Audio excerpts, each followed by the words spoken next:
Let's continue with the story of Moses and the fourth location mentioned in the Quran in relation to his journey. After Moses settled and had a job and wife in Madian, he stayed there for a long time, but he was determined to go back to Miz. As he was on his way to Miz with his family, he reached the valley of Torah, where God called him, "Verily I am thy Lord, therefore in my presence put off thy shoes, thou art in the sacred valley Torah." The sacred valley Torah is the location where Moses spoke to God. This valley is next to a very high and huge mountainous structure called the Tor. The Quran says, "And we called him from the right side of the Tor and made him draw near to us." This implies that the very high and huge mountainous structure called the Tor is in the same location of the sacred valley of Torah.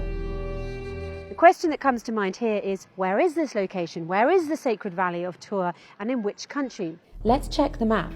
If Moses is returning from his family from Madian, then clearly he would enter Miz from the south, which implies he would pass through Abyssinia and the eastern north of Sudan. Indeed, on the current borders of Sudan and Abyssinia, and specifically on the Abyssinian highlands, is a valley named Tor. You can find this information in the book of James Bruce, a Scottish explorer who was the first to follow the Blue Nile from its source until it meets the White Nile. On the 29th of November 1772, Bruce arrived in Aswan and published his book, Expeditions to Discover the Sources of the Nile between 1769 and 1773. It's considered one of the most authentic books that examine the River Nile Valley. About his trip from Ethiopia to Egypt, he mentioned a significant piece of information. He referred to a town called Al-Gadarif, a town at the border between northern Sudan and the Abyssinian highlands. Its true name was Tor. Bruce illustrates the map of Miz before the recent borders between the north and the south. On the map you can easily locate Tor next to Abyssinian Heights. From a geographical perspective, Tor, or the city of Al-Gadarif, is located in the Ethiopian hills at the border with Sudan. Rivers flow into this place and create fertile, rich soils that retain water and provide essential nutrients to plants. In fact, it's considered to be one of the top agricultural areas in Sudan, with high, fertile valleys around the rivers of Adbar, State, Al-Harad and Bislam, highly known for corn and sesame all around the world. As for the animal population in Al-Gadarif, around 7 million different types of cattle come from nearby neighbourhoods seeking water and food. God describes this area in the Quran as the blessed spot. The blessing refers to the diversity of the rivers, agricultural crops, trees and food, which applies to the city of Al-Gadarif. This area and Sudan in general is considered to be the food basket of the world. There is no other area as blessed agriculturally as this area in the entire Arabian and African region, just in terms of the number of rivers, the variety of agricultural harvests and the greenery. So what is the story of the very high and huge mountainous structure called the Tor, or the Tower, the fifth location identified in the Quran? "And we called him from the right side of the Tor and made him draw near to us." The Tor is a very high and huge mountainous structure and was mentioned in the Quran as the Tor Sina or Sinai, the Tor Sanin, and just as the Tor. It's recorded in Arabic dictionaries and scholars of the science of tafsir that Sinai and Sanin are known Abyssinian nouns. Indeed, if you check the map of the Abyssinian highlands, you will find names like Sanin, Semien, Sina, Senan. In fact, in the Abyssinian highlands you will find a mountain called Debre Sina, or Mount Sinai in English. The exact name of the mountain is also found in modern Egypt and is called Mount Sinai. You will also find in Abyssinian highlands Mount Sanin. And what's interesting is that in the Abyssinian highlands, despite the difference in the names, Sanin, Semien, Senan, Sina, etc., they all represent one mountainous structure, one range, one plateau, called the Tower Plateau. From a geological perspective, the Abyssinian highlands is considered to be one block, moulded since creation from one origin.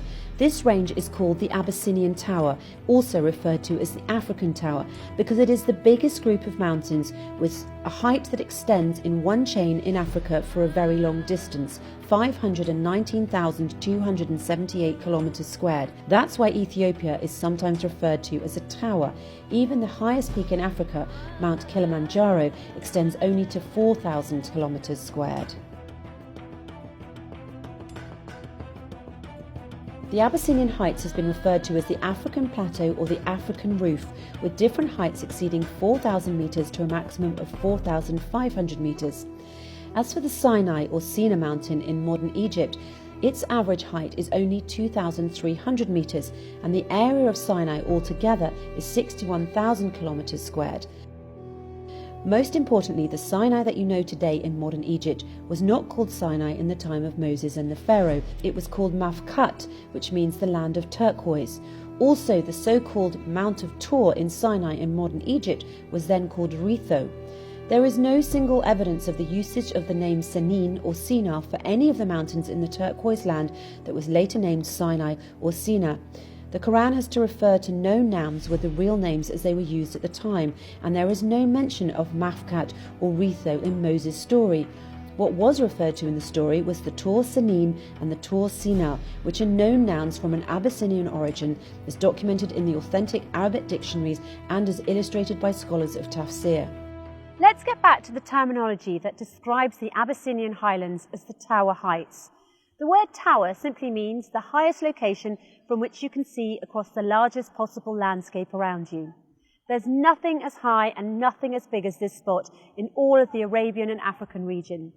To further simplify this, the word tower originally comes from tour in Arabic.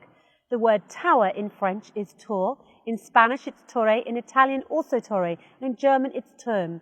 It's clear they all come from the same word, the Arabic word tour. Of course, this is no coincidence, because if you look in the Oxford English Dictionary, you'll find that the origin of tower is Tor. It's also worth noting that there's another name for the Abyssinian highlands, that is, the water tower. This is because it is the water source of the River Nile Valley for all this region, south from Abyssinia, north and east from Sudan, and all the way to the Mediterranean. When God swears by the Tor, then he swears by the Abyssinian highlands, or the so-called water tower, the source of the water of the River Nile, referred to as Al-Bahr al-Major, or the large body of water kept filled in Quran. Yes, the River Nile is Al-Bahr al-Major, or the large body of water kept filled. Let me clarify this one too. What is the meaning of Al-Bahr al-Major? It means the sea that gets full until it floods, and as we know, the flood is a main characteristic of the River Nile. To summarise these meanings and connections, the River Nile originates from the Abyssinian highlands, the water tower, the Tor. Each year there is a flood season, so the soil gets fed with silt. This natural flooding phenomena is what created the first civilization in history, the Nile Valley civilization. Without the flood, there is no agriculture and no civilization. Al-Bahr al-Major, as mentioned, refers to the sea that gets full and floods, thus referring to the River Nile. As we answered before, the word Al-Bahr in Arabic and in the Quran is used to refer to both river and sea. In a nutshell, the Tor is the source of Al-Bahr al-Major, or the River Nile. At this point, you might also wonder, can there be a water stream that fit the definition of Al-Bahr al-Major other than the River Nile? Well, what are the odds for a location that connects all the aforementioned dots, a location that meets the specific characteristics of the Tor Sinin, the Tor, the Valley of Tor, and Al-Bahr al-Major, as referred to in the Quran, other than the Abyssinian highlands? In the Quran, also a tree springing out of Mount Sinai which produces fat and relish for those who use it for food. On the top of the Abyssinian highlands there is a belt of trees that extends to Senegal in West Africa. It's called the trees of sheer butter that grows only on the equator, and their fruits contain butter that has an ivory colour. The sheer butter trees only grow in Africa on their own accord without interference by humans. They're a blessing from God to the Africans. They support the people in their lives so they can use them in their nutrition, as a medicine, and to protect their bodies from the heat of the sun. The sheer butter tree is also called the tree of life. It's a source of income for Abyssinian and African women because women in Africa are the ones who gather the sheer fruit, wash and dry it, and grind the seeds to extract the butter. This tree has an extended lifespan, producing fruits for more than 400 years. Compared to other trees, this is a very long time. For example, an apple tree lives for 45 years at most. The belt of sheer butter trees covers an area of more than 3.7 million square kilometres. It's the longest belt of trees on Earth. Some tafsir scholars explain the verse, also a tree springing out of Mount Sinai which produces fat and relish for those who use it for food, as referring to the olive tree and the olive oil that comes from that. However, there's a big difference linguistically and otherwise between oil, zayat, and butter, den. Scientifically, oil is liquid at room temperature, but butter is solid at room temperature.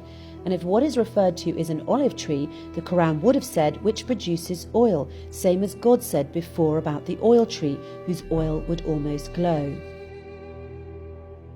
To summarise, as Moses was returning to Misr from Midian, Yemen, God talked to him at Tur Valley, that is next to the Abyssinian highlands, the Tur, at the Sudanese-Abyssinian border, which is currently called Al Gadarif, which was the southern part of Misr before the British colonisation.